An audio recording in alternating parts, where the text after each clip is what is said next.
I can see my friend John Johnson smiling on Zoom right now. Hey, JJ, how you doing today? We're doing fine, Dave. Did you watch the draft last night? And, wasn't it nice to see something new and fresh and live? Something new, fresh, live was great. Probably about the only numbers that ESPN has had in weeks, for something like that. But it shows how much people just would really love to get engaged at a time that they know they can't be as engaged as they'd like. Well, no, and that is pervasive, and that's exactly why we wanted to have you on the air. Thank you very much. Good to see you. How are you doing? Everything is well with you? We're fine. We're fine here in our house. The office is closed, but we're open for business remotely in all of our homes around the Lansing area. There's a lot of work to be done to deal with the questions that we're getting asked about things like out of season regulations. Of course, a lot of people are trying to play all the what if games. We can't play those yet. Our board is going to be taking up a lot of this stuff a week from Monday and try to do the best they can so that the staff can be ready. That, should we get the green light someplace down the line, we can give schools guidance as to here's what you can do and here's what you can't do. So we're beginning to see discussion about sports coming back in general. That's really great. I'm glad to hear it. Hopefully it happens. But you're right.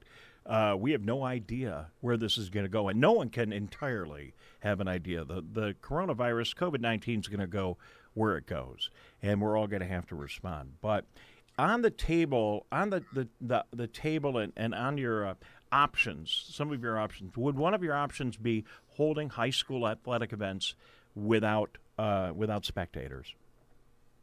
It depends on what we're allowed to do. Everybody's asking the question. Of course, colleges are saying, hey, no students, no games. Obviously, that would be the same if kids weren't let back into the classroom. It looks like something is going to happen, though.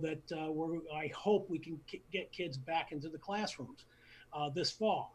Then you start asking about, okay, we can do all kinds of things to plan for appropriate spacing and such in the classroom with the kids during the day. How does that translate to the athletic field? Do you keep fans away? And here's the other thing, Dave. You take a look at some of the stuff that was out there in print yesterday, and you've got three different universities, Wayne State, Michigan State, and University of Michigan, saying three different things about what they're going to do with their student bodies. And that's reflective of what's going to be the situation across the state. You might get green lights from county health departments. We don't know if that's where it's going to go eventually, but what may be good in Calhoun County may not be good in Washtenaw County, may not be good in Wayne County. And so you might have sports in Battle Creek, but not in Detroit. It's just too wild a scenario to figure out yet. But we were ready to finish our tournaments in the winter without fans. Had not things developed so rapidly to cause the shutdown. And again, it's hard to play the cards when they haven't been dealt to you. Well, no question about it. He is John Johnson, the Director of Broadcast Properties of the Michigan High School Athletic Association, joining us via Zoom from his home in the Lansing area. And I just want to let folks know, JJ, that I'm telling you, no one has worked harder for high school athletics than you and your colleagues at the MHSAA. And, I've known you for a long time, and you work through issues, and I'm glad that we have the MHSAA here in Michigan to help us sort this thing out, because it isn't going to be easy. And, the reality is we don't know. We don't know. All you can do, I guess, is build contingencies and see where it goes, right? Well, you build your contingencies and you do things to support schools as they try to sort this out at the local level. I mean, that's our real role, is to help schools administer the day-to-day conduct of their interscholastic athletic programs. And one of the things now, Dave, that we're starting to get involved with is mental health.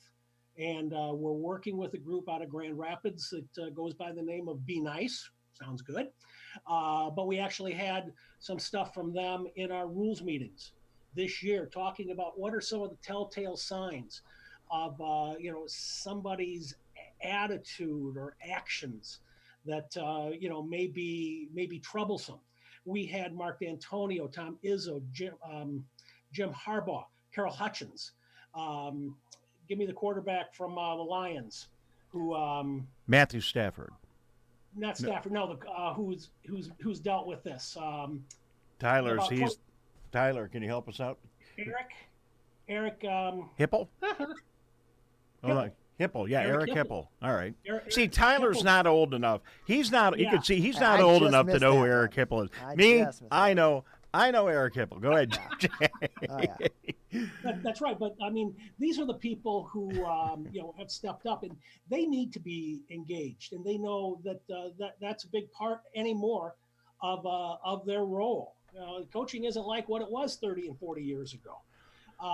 But right now we're working with the Be Nice people to develop a series of podcasts that can have coaches talking to coaches and talking to parents, kids talking to kids, trying to, help them shape their thoughts and just hear what's going on, right now in their minds, because, this hasn't been like throwing a switch in any direction except for the fact that it's a total shock. Yeah, no, it's crazy. It is crazy. Yeah, we had a situation shortly after this happened where the police got called in Brighton, of all places, because so many athletes just wanted to be with each other. It was a beautiful day, and they were just there at the track, at the football field, commiserating, hanging out with each other, because they didn't know what to do. They didn't know where to go. That's how big of a role this plays in our kids' lives. It is one of the things that shapes them, and those relationships that shape these kids through sports.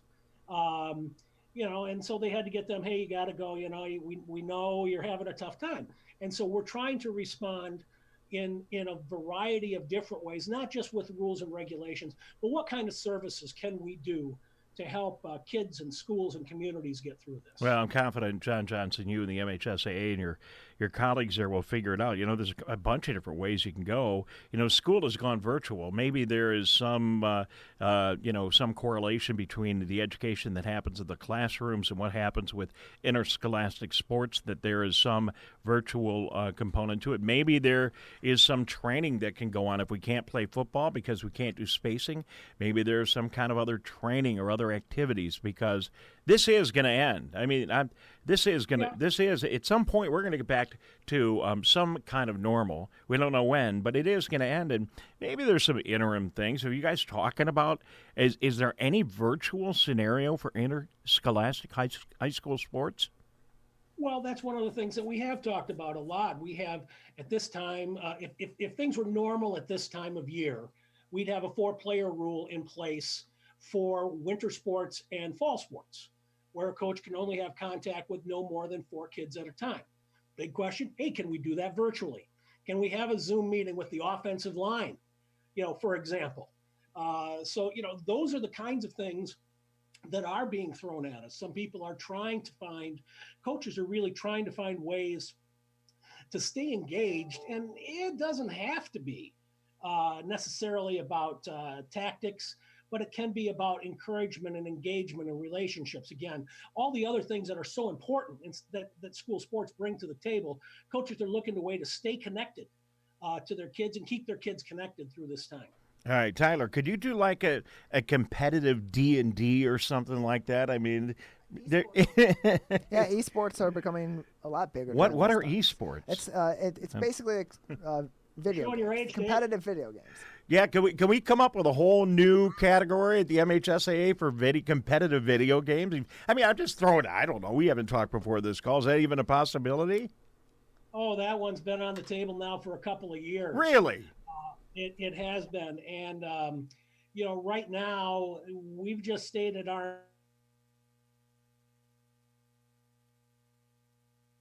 Looks like we lost our connection with John. Hopefully, we'll get him back in a minute. But Tyler, that is. I had no idea that they were talking about those kind of things and looking at those kind of deals. Yeah, it's something. Whoops, let me get your mic on. Sorry. Thank you. Yeah, it's one of those things where it's been growing over time, and it's becoming big. And I know ESPN for a while, when this initially started, before they were playing some of the more classic sports, they've been airing esports competitions as well. All right, JJ, we got your connection back. Sorry about that. The internet is what the internet is. Yeah. So you were talking about, before we lost you were talking about looking at some virtual activity. Can you continue on with that? We got the conversation going within the membership about virtual sports. And by the way, Oakland U just made esports a quote-unquote varsity sport. You know, they're going to treat it just like everything else. They've hired a coach at a full-time, he's full-time. I don't think it's a full-time salary, but he's hired full-time. But esports are wildly popular. And it doesn't necessarily involve a whole new breed of kid, like we found with bowling, when we added bowling back about 15 years ago. But it has some new kids in it, and I think we found that you've got a whole nother raft of kids out there. Take a look at NBA players and how much they talk about playing their esports, who might enjoy being on an esports team as well. And think about how that combines some groups that would never even talk to each other in the hallway, between the jocks and the guys and girls who like to play esports. It'd be a whole new dynamic. You'd be further mixing the pot, and that's to the good.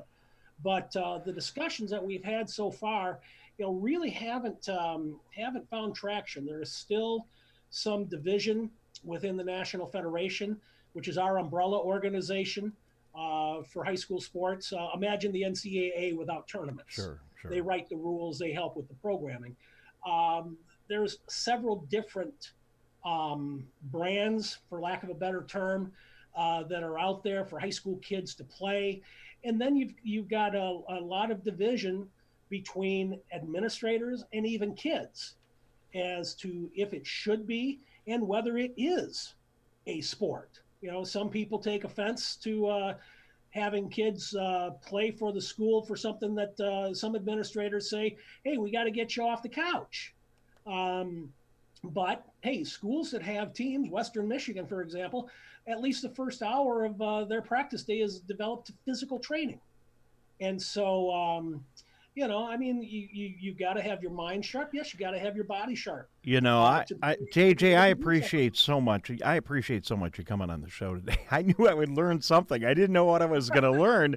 But, right here in my own backyard, we got to get a hold of the new coach of the esports program over at Oakland University. I didn't even know that was going on. So thank you for enlightening us, John Johnson. Our best wishes to you and everybody at the MHSAA. I call Tyler and I call the football games in West Bloomfield. We love doing it. We miss going out to games. We'll really miss it if we can't have a football season this year, but who knows? It'll be very interesting. It will be. Thanks for joining us. I appreciate it. Can we keep in touch? We can. All right. He is John Johnson. He is the Director of Broadcast Properties of the Michigan High School Athletic Association, joining us here on the program today.